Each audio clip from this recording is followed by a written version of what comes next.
It's Crossover Thursday here on the Locked On Podcast Network. Thursday Night Football is Steelers-Browns, an AFC North rivalry that is rekindled. We'll talk about all the aspects of this matchup right here on Crossover Thursday here on the Locked On Podcast Network.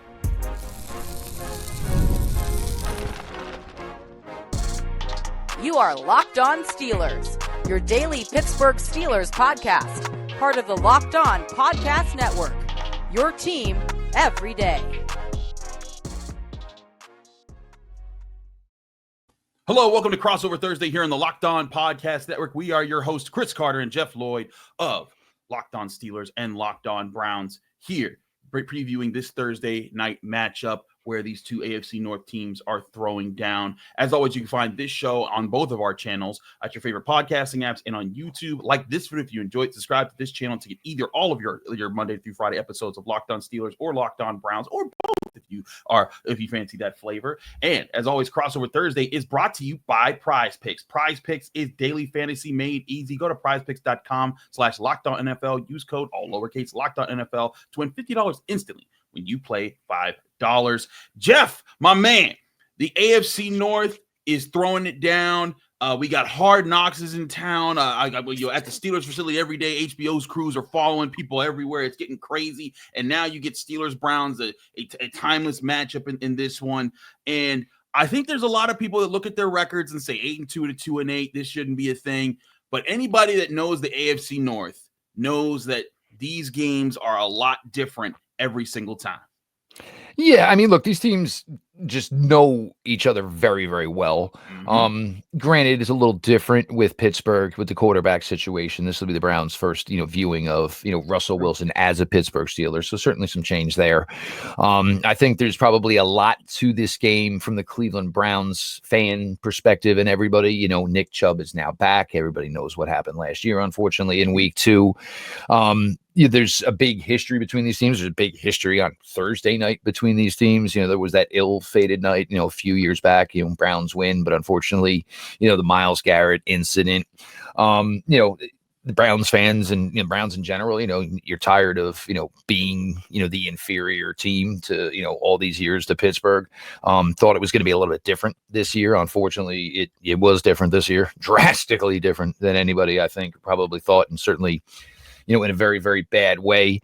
And it's weird now, we're here, with 7 to go, and we're talking about the Browns and guys we want to see as far as, the developmental standpoint, which is, somewhere I didn't think we would be at this point. But look, whatever you played, whatever sport you played, whenever, your coaches, there was always, I don't care if we only win one game this year. Yeah. It's going to be against the Pittsburgh Steelers, that type of thing. And look, it's Thursday Night Football. It's going to be, I think a lot of people who are, just are the casual viewers are going to turn on the Browns and go, where the hell is everybody? People that we've, expect to be here for this team. And, for Pittsburgh, you hopefully you get into this one, maybe get yourself to 9-2. You get a nice big whopping round of rest, and then you go in a full blown mode over the last 6 weeks. I agree. That's the thing, man, is that you're looking at this game and you're saying, hey, the Steelers, they're on top of things. But as I talked about in yesterday's episode, they're not looking like some people are talking about trap game in the media. The Steelers ain't talking about trap game. They're like, no. We haven't won in Cleveland since 2021. That's a tough place to play no matter what you think's going on there. The dog pound is loud. That team knows us. We know them. We got to go and we got to bring it. Mike Tomlin said he didn't even look at the Ravens film. As soon as he got off the field, Sunday against the Ravens, he was looking at Browns tape. And Cam Hayward's like, yep, that sounds about right, because that's all we've been doing ever since. And so that's where I think that this matchup is going to come down to. And something I think to point out in this game too, as we talked about just before, my friend Alan Saunders pointed this out too. We had him on our Tuesday episode. The Steelers all time are 0-7 on Thursday Night Football when they're on the road facing a divisional opponent. They're 0-5 doing so under Mike Tomlin. And some of those games have been to the Browns, including the Mitch Trubisky game, including the Myles Garrett hitting Mason Rudolph over the head with the helmet game. And those have kind of gone out of the way for the Steelers. But to me, this one comes down to the Browns are trying to, I think, find themselves. This season's obviously lost. You've gone 2-8. You're not bouncing back from that one to be a playoff team, but you still want to find something that you hold on to, carry into next season, and say, hey, this is what we've learned from this season to carry it forward, because you still are going to have guys like Myles Garrett. You still are going to have, offensive linemen that you have on the team, David and Joe. You're still going to have key players from this team carry forward. And that's where wins like these, if the Browns pull them off, these are things you can hold on to and be like, hey, we know who we're going to be next year. Yeah, and it's tough because, you look at Cleveland right now and there's the old, play like you got nothing to lose. Mm-hmm. And I think they kind of did that for 3 quarters on Sunday against the New Orleans Saints, and then just got blitzkrieged by, Taysom Hill's old tired sorry butt. And, that's when you get into maybe they just don't have enough. And, look, you can go through any positional group on a Cleveland Browns right now, and they have underachieved this year, except for maybe the linebacker position. Oh, yay. The most basically insignificant defensive position in the entire NFL these days. Linebacker position. When you're talking about your linebackers are playing the best at any positional group, you kind of get the story that's told from there. But it's weird because, ideally, look, if you don't make the playoffs, you don't want to be drafting 16th, 17th, 18th. You hope you're in contention for the top pick. Right. So, but then, maybe there are people's jobs at stake. Granted, I don't know what 3-8 as opposed to 2-8 is really going to, make much difference. No, I feel you. But, you got to go out there and, you're hoping represent. And, there's going to be, a lot of things where how many people are going to show up. It's the Pittsburgh Steelers, dude. People always showed up when the Browns were 0-16, when they were going to lose by 45. They always show up for Pittsburgh. So we'll see how the team can handle this. You just got a team that's really clicking on all cylinders right now in Pittsburgh. And the Browns, the only thing I can really say that's kind of been somewhat good over the last 3 weeks with Jameis Winston is all of a sudden, they can kind of throw the ball a little bit. And that's what I was going to go to next was both of these teams have seen some things open up with quarterbacks. They're going to be new to this rivalry. Jameis Winston with the Saints before after being with the Buccaneers came to Cleveland, and now he's in for Deshaun Watson. Russell Wilson coming in for the Steelers. They've gone 4-0 in his first 4 starts, and both kind of being guys who want to hit the deep ball, who want to make the big play, and then let everything else work underneath, kind of rely on a strong run game. And I think that's an interesting similarity for both of these teams that are playing in the same division, that there are similar constructs to how they want their games to go. I do agree with you. And, for the Browns, it was like, for so long, it was, they would run to open everything else up through the play action game. The problem was, I would finish recording for the week on Friday, and I can't tell you how many weeks it was. We don't even know who the starting lineup is going to be for the offensive line on Sunday. And this is Friday night, man. And you had no idea. They're finally, they did finally have some continuity. Unfortunately, DeJuan Jones broke his ankle Sunday. Yeah, and Jedrick Wills, now Jedrick Wills isn't going to play. Look, Jedrick Wills is so done here. It's not even funny. So I don't need to see Jedrick Wills play. And even if it's Jermaine or Feedy, who's, 30, whatever he is, I'd rather have somebody else out there. Because at least Jermaine O'Feely, in his opinion, is playing for something. Can I sign on somewhere next year? Hopefully, continue to get paid to play this game. But there is always the weirdness and the bizarreness of Thursday night. Look, the Raven. You coming off the Raven game for Pittsburgh, that ain't no easy game. And it's kind of look, you don't know who's good and who's not when these schedules come out. But to say Pittsburgh plays Baltimore on Sunday and then plays Thursday night, it's like, well, man, you kind of look at that's a rough one, man, to come back 72 hours, after playing a game at that level. The Browns, they kind of were diligent. Like the fact that Nick Chubb, all he's been through was going to play a football game Sunday and Thursday. But they did kind of limit his load a little bit on Sunday in New Orleans. But they're just not running so well. So now it is really about the Jerry Judys of the world, the Cedric Tillmans of the world, the Elijah Moores of the world. This is where the Browns are at right now. They're work Nick in, certainly, but they don't have any faith in the running game. And everybody wants to point to this year. It really wasn't going that great in 23. And somewhere in 2023, the offensive line started to get really old and just not the unit. And it kind of happened with the defense too. These were units that were, top 5 in the NFL. The Browns defense was top 5 last year. It's nowhere near that. We can all point and say the quarterback play, Deshaun Watson. Yeah. But if you break this down into each individual part, there's going to be a lot of D's and F's that would be handed out if you were talking about grades. I want to talk more about that and the things that have gone wrong for Cleveland because, while I think the Browns are obviously picking themselves off the mat after what's been a tough start to the year, the Steelers are looking at this and being like I talked to Russell Wilson. He's saying, hey, that defense is flying. They're still going to be aggressive. We got to be prepared. They're going to try to do this. I've played them before. I know what they bring to the table. I want to talk about how all that plays around each other next year on Crossover Thursday here on the Locked On Podcast Network. Chris Carter, Jeff Lloyd, stick with us. We'll be right back.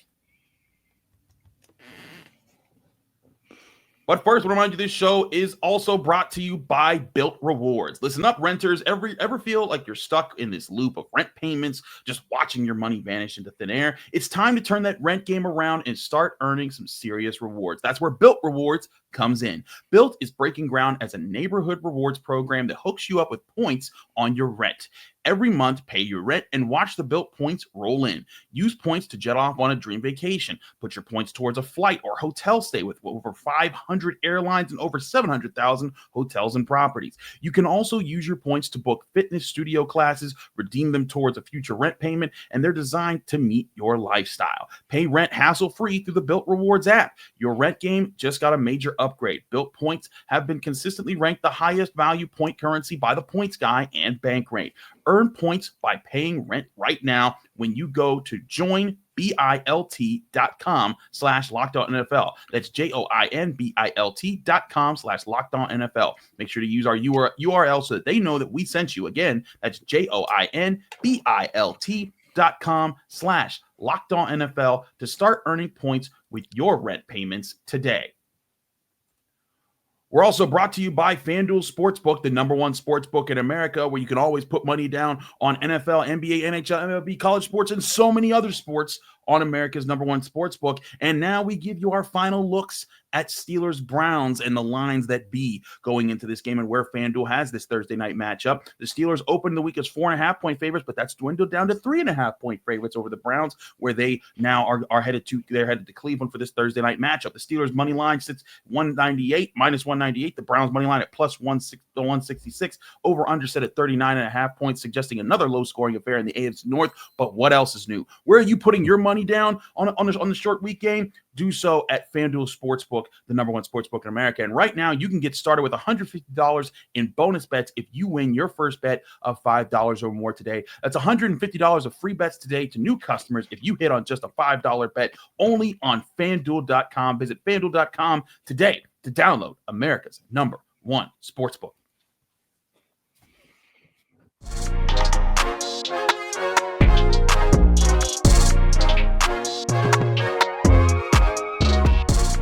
You're on Crossover Thursday here on the Locked On Podcast Network. Chris Carter of Locked On Steelers, Jeff Lloyd of Locked On Browns. Jeff, you were talking about kind of the different things that have gone wrong for Cleveland this year and how guys haven't lived up to expectations. I want to talk about that defense because I get the offense, Deshaun Watson, O-line, there's been injuries. I get that. I thought this defense was going to be able to bring it, and right now they're ranking in the bottom part of the league right now in a lot of major categories, and that was the one thing I was like, okay, if there's one thing that the Browns will do right this year, they're going to make it tough for people to score on them, and it hasn't looked like that, at least from a stand-back point of view. Well, I think some of it certainly is, game situations, and some of it is, the offense just never did enough.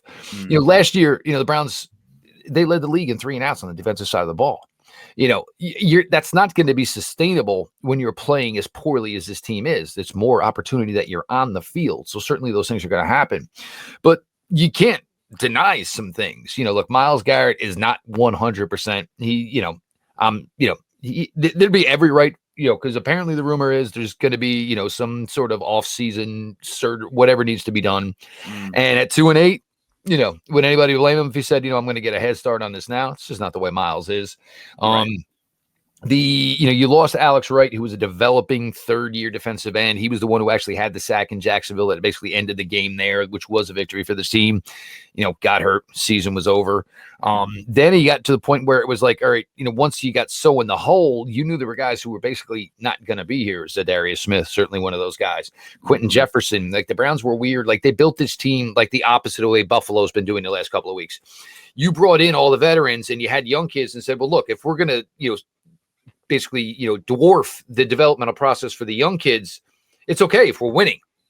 But then all of a sudden, when you weren't winning, it was like, all right, well, there's no reason for Quentin Jefferson to be here. There's no reason for Za'Darius Smith to be here because now they're just blocking, us getting a good eye on development of some of these guys.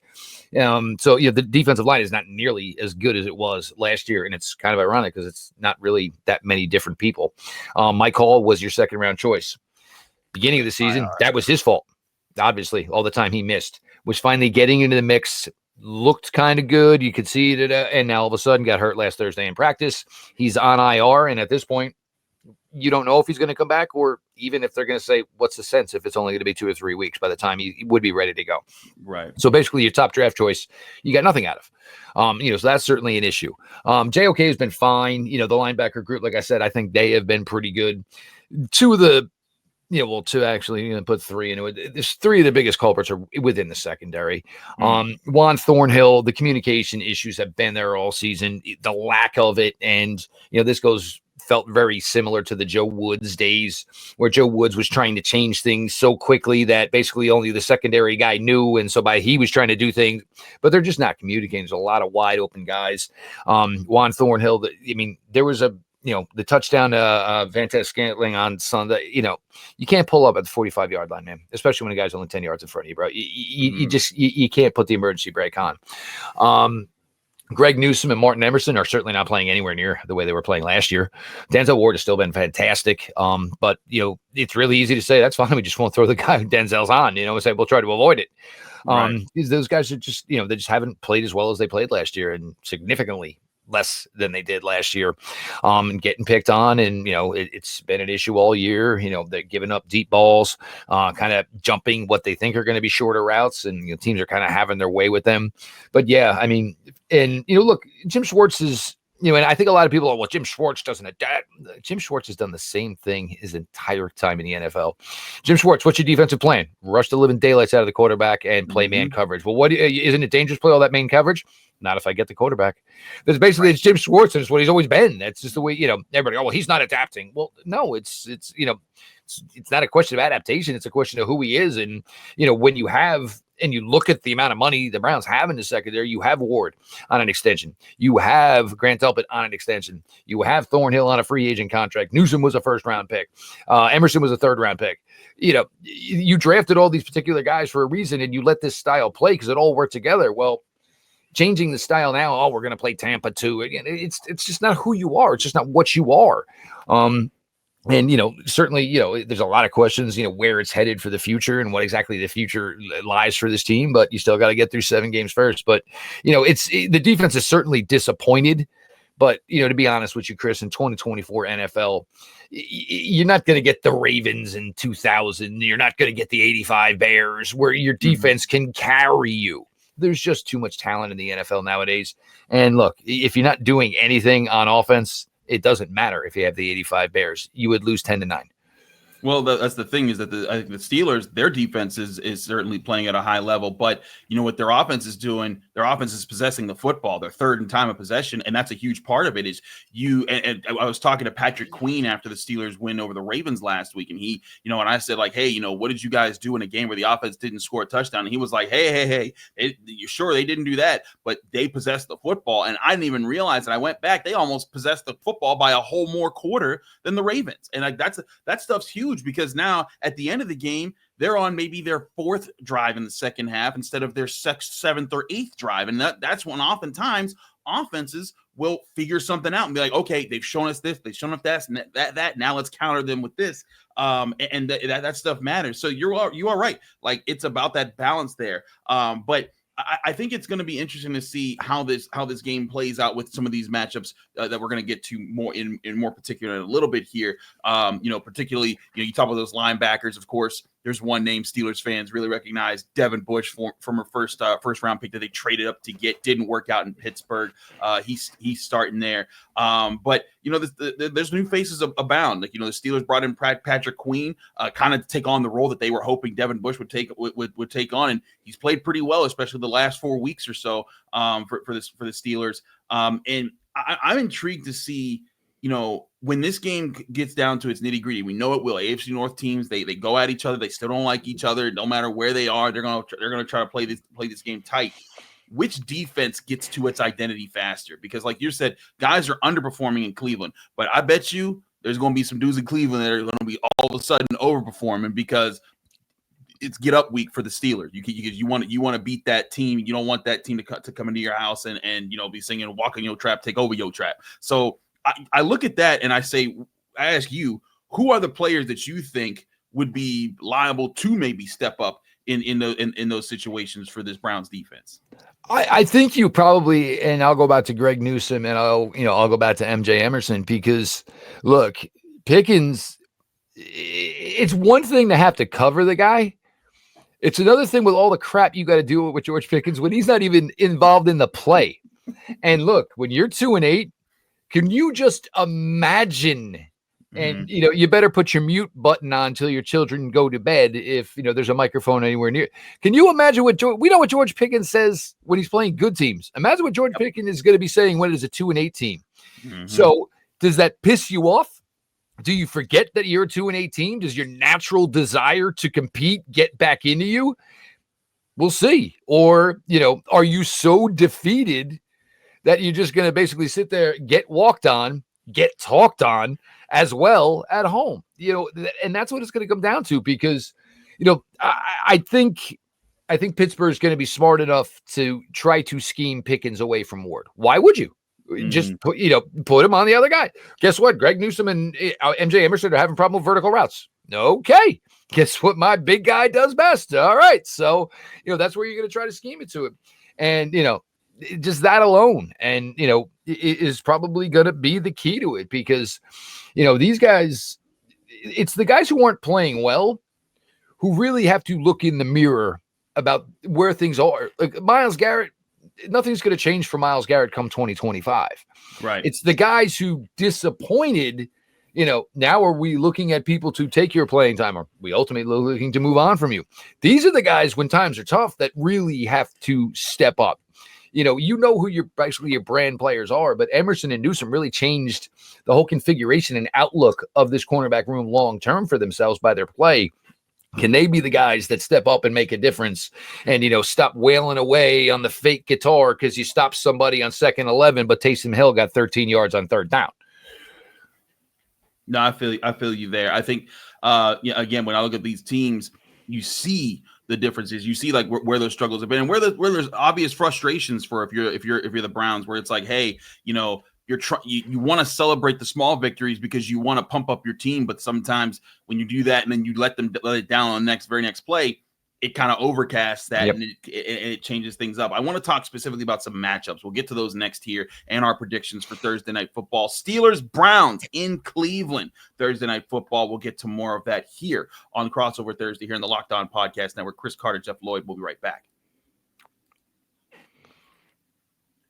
But first, remind you, this show is also brought to you by BetterHelp Therapy Online. With Thanksgiving this month, I have a lot of people to be thankful for in my life, including my fiance, who puts up with me having to record these shows at the most ridiculous hours sometimes. So I thank you, honey. But we also got to talk about gratitude, and it's important because we have to show gratitude for ourselves sometimes, and that's where therapy can help you find that. There's a reason to remind people of that, because therapy is a place where you can go and sort out the things in your life that to be thankful for, and better understand how you can improve your day-to-day life by finding the best version of yourself. If you're thinking of starting therapy, give BetterHelp a try. BetterHelp knows life can be busy and stressful, so it's designed to be suitable for your schedule. Just fill out a brief questionnaire to get matched with a licensed therapist, and you can even switch therapists at any time for no additional charge. Never skip therapy day with BetterHelp. Visit BetterHelp.com/lockedon to get 10% off your first month. That's BetterHelp, HELP.com/lockedon.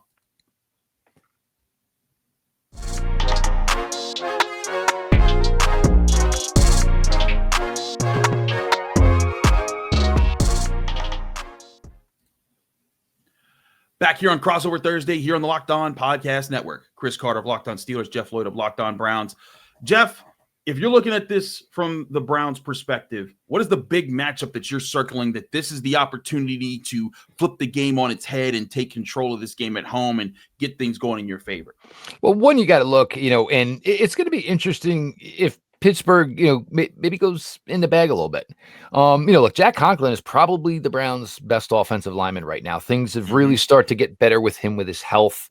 I think he's a lot more confident, in where he is, in understanding what his legs can do for him and cannot do for him at this age at all he's been through. So do you say, well, Browns are on, left tackle, I guess it's going to be 4, it could be 5 if Jaron Christian plays. If I want my best out of TJ Watt, why don't I see if I can maybe, give him a little bit of an easier opportunity going against Jermaine or Feedy or, Jaron Christian, who's just back in town. And the other thing also kind of why I would do it is the Browns going to be able to react to it. You know what I'm saying? It's just something you never think about, and TJ certainly having a great year. Peyton Wilson, and this is good for Peyton Wilson because everybody said basically during the draft process, if this kid's healthy, he's a player, and he's been through a lot. And well, guess what? He's kind of doing what he's doing. The secondary is good. So you have to worry about that stuff.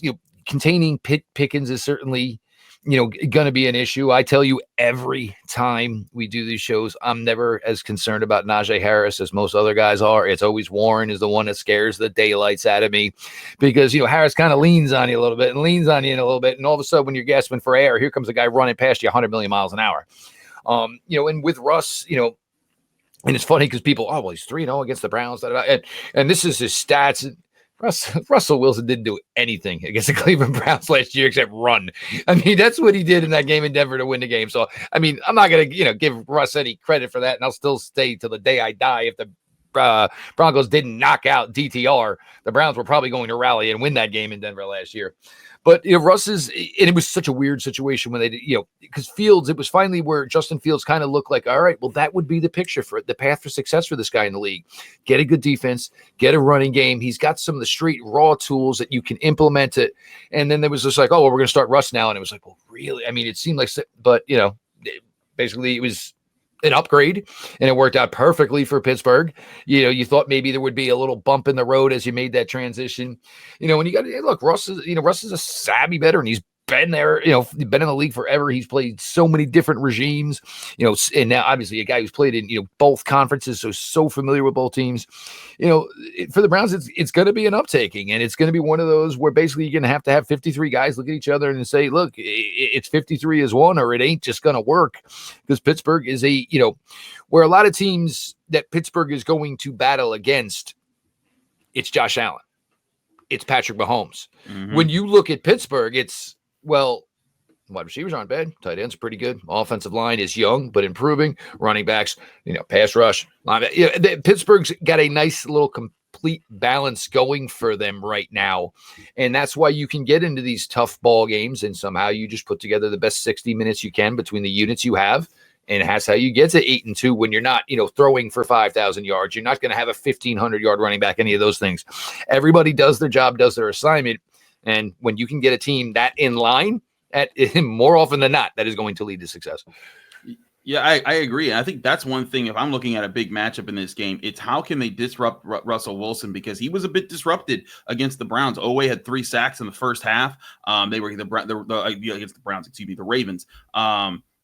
So I look at that and I think that, hey, the Browns know how to disrupt things. Like you said, even last year when they faced the Broncos, sure, the Broncos won 29-12, but Russell Wilson had 134 passing yards and just 1 touchdown. And like you said, he was more so avoiding traffic than figuring out. But where the Steelers have really liked Russ when he's been in his best is his ability to decipher, hey, this is where they're coming from. This is where the ball's going. This is what they're doing. I'm countering here.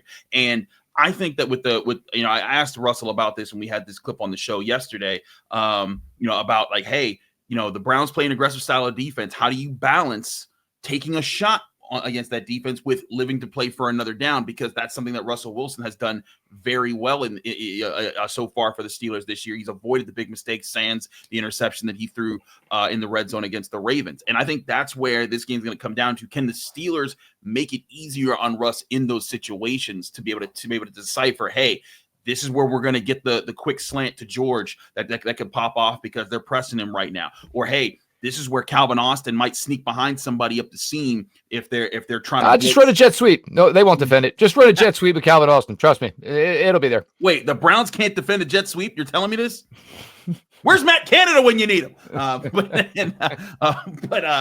in all seriousness, it's going to be things like that where you're layering your protection, layering your play calling to keep the defense off balance, so that they're not getting into your backfield right away. And again, Jim Schwartz, I do blitzes. It's funny. I cover the Pitt Panthers, the college football team. They're the same way as Jim. You talk about how they don't make any adjustments. It's because that's who they are. They bring heat and they say, hey, you are going to make a quick live decision. by it or die by it.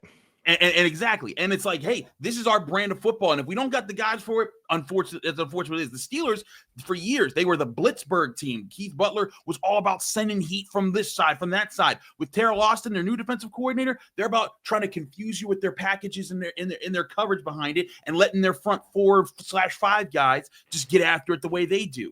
This is all about brands and how they play. And that's why I think it could be really interesting to see, can the Steelers find their brand of football on either side of the ball before the Browns find their brand. And I think that the Steelers' success certainly helps with that, but the Browns are always a team that knows them very well. We'll see how that plays out here. Jeff, before we go, let's give our predictions. How do you see this game playing out? What's your final score and your turning point of the game?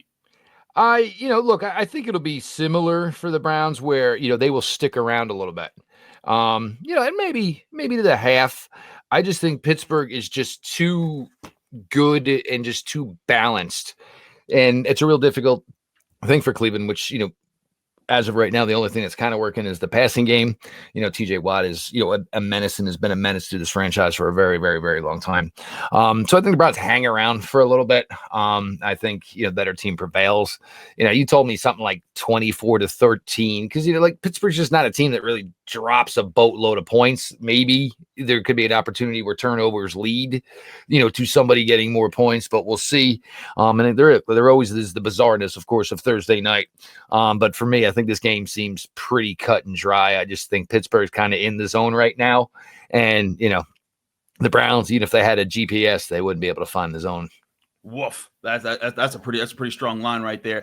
Similar score for me. I have 23-13 Steelers, simply because, like you said, I think that they're going to be able to find what they want to do, hit it on just enough to get in the end zone a couple times, and then just rely on Chris Boswell field goals while keeping the Browns offense from getting really anything going before the end of the game. But we will see all of this happen on Thursday night. Jeff, thank you so much for joining me here on Crossover Thursday. As always, let people know they can find you, follow you, and get more of your work. Well, look, we're all here and, blessed. We're absolutely blessed to be part of this network. Obviously we all have friends within the business, and, when other people just, know of our brand, and know how well it's gone, we're certainly, what do we have to get thankful for? Certainly David Locke, Ross Jackson, the guys who take care of us here. But Locked On Browns podcast, found wherever you get your shows, still, everybody about the blue sky thing. I'll probably open up shop there, but I mean, yeah, I get it. And, why many are doing it. But, first off, for the Browns, it's been a popular business decision. But yeah, Twitter, for what it is now, wasn't necessarily what it was then. And it certainly, led to a lot of success for a lot of us. But look, we appreciate everybody. And, yes, we are blessed to be here. But as I will tell anybody who ever asks me, none of it means a hill of beans if you guys don't come out and listen. It doesn't matter. Absolutely. He's Jeff Lloyd of Locked On Browns. I'm Chris Carter of Locked On Steelers. Follow me on Twitter, Instagram. I also do have a blue sky. All at Carter Critiques is my handle at all times. You can find both of our shows on your favorite podcasting apps and on YouTube. Like this video if you enjoyed. Subscribe to this channel to get either all of your daily Steelers or Browns information right here from the Locked On Podcast Network. You can also read my work at the Pittsburgh Post-Gazette, post-gazette.com. I published a Patrick Queen film study off of what he did right against the Ravens. If you want to check that out there at the Pittsburgh Post-Gazette. Tune in Thursday night after the game. We'll both have our shows up, giving you a recap of what happened Thursday Night Football right here on the Locked On Podcast Network.